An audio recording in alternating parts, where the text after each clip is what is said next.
Good morning, good afternoon, good evening, and hello, and welcome to Books from My Library. My name is Kimolisa Mings. I am a reader, writer. I love to read and I love to write. Now, as a self-published author, I have to ask myself, how are people going to find my books? And so I got to thinking about the books that are in my library and how I discovered them. And so here we are, Books from My Library. Now, this week's 3 books starts with The Girl. Ooh, it's shiny. Ooh, damn. Okay. Anyway, The Girl Who Kicked the Hornet's Nest by Stieg Larsson. And I actually had to get the book. Now, I think this is the final book of the Girl with the Dragon Tattoo trilogy. And okay, let's go back. I heard about the movie, wasn't really interested in it. It had a lot of press, a lot of people interested in it, but I never really paid attention to it. And then one day at the library, I came across the book. I read the back of the book and I was like, okay, let me try it. And so I read the first book and I got so into it that as soon as I finished that book, I went back to the library. I found the second book and I enjoyed it, was ready to reach the third book, and then I couldn't find the book. It wasn't at the library. Somebody had it. Every time I went looking, it wasn't there. So what do? So I kept looking, and then the library had moved and I had gone to the new location, which was bigger, so that it could show their full catalog of books that they had available, because it was in a smaller location on Market Street, but then they couldn't really they only had so much space. But now that they had this big roomy building and they had opened it and I had gone and there was the book and I was ready to borrow it, but they weren't releasing books. They weren't lending books out. But I needed to read the book. I needed to find out what happened, so I bought the book. Yes. I have the second book, but I still have to get around to getting the first book.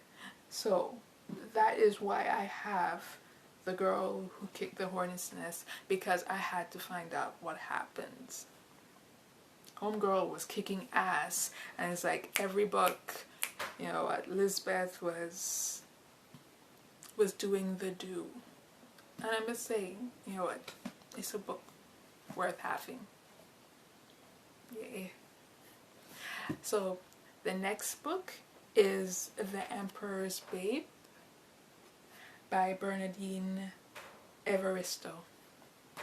So this book was a suggestion from a friend who worked at the bookstore. I got this at the Best of Books bookstore in Antigua, and my friend, he suggested it because a mutual friend suggested it to him.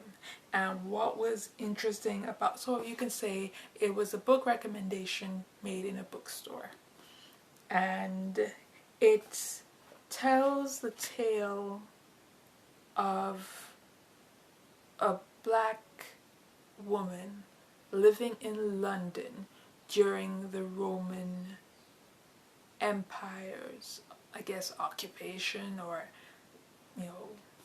when London was run by Romans. And it has a modern twist, and it's written in, I'm sure you can see, in a poetic form. So it's just like a mind bender of coolness, because here's this interesting, cool character in a time that people won't actually think of black people in a space that is not in the central, not in the center of Rome, but it is an offset of the Roman Empire. And it's written in a poetic form. So that's why I still have it. It's a novel in a poetic form. And it was suggested by friends. Now, the last book, of course, nonfiction, is called Emotional Impact. Writing for Emotional Impact by Carl Iglesia. Now this one I discovered through Facebook.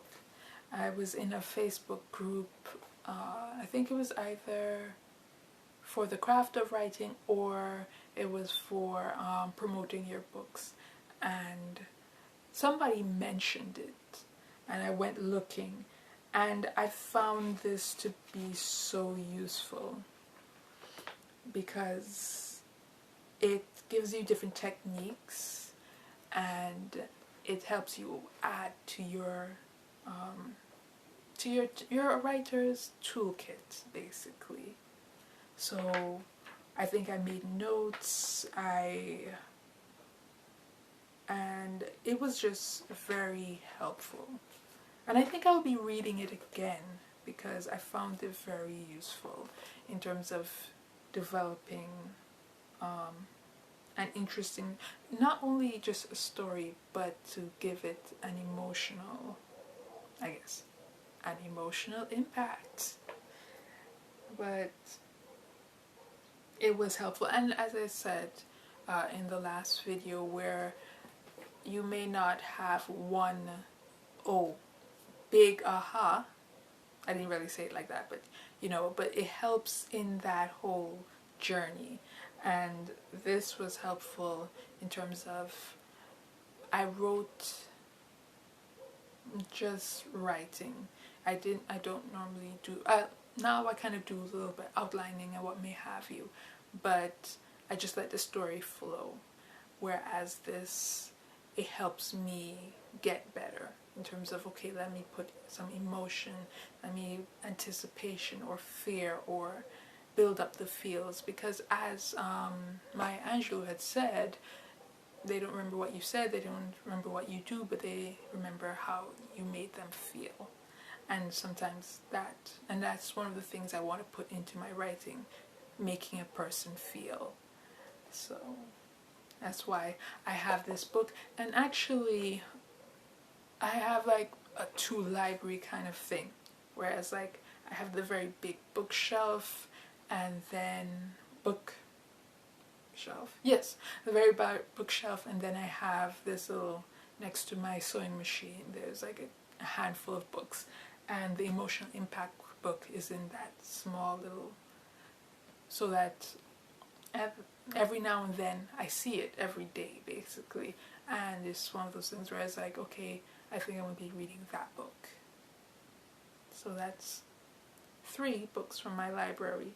So to go back around, rewind, we have something that was suggested through Facebook. We have one which was suggested by friends, and then we have one that I got, although it had a lot of press, I got into it because I came across it in the library. And there you have it. 3 books from my library. Thank you for listening. Thank you for reaching this far. And have a great week.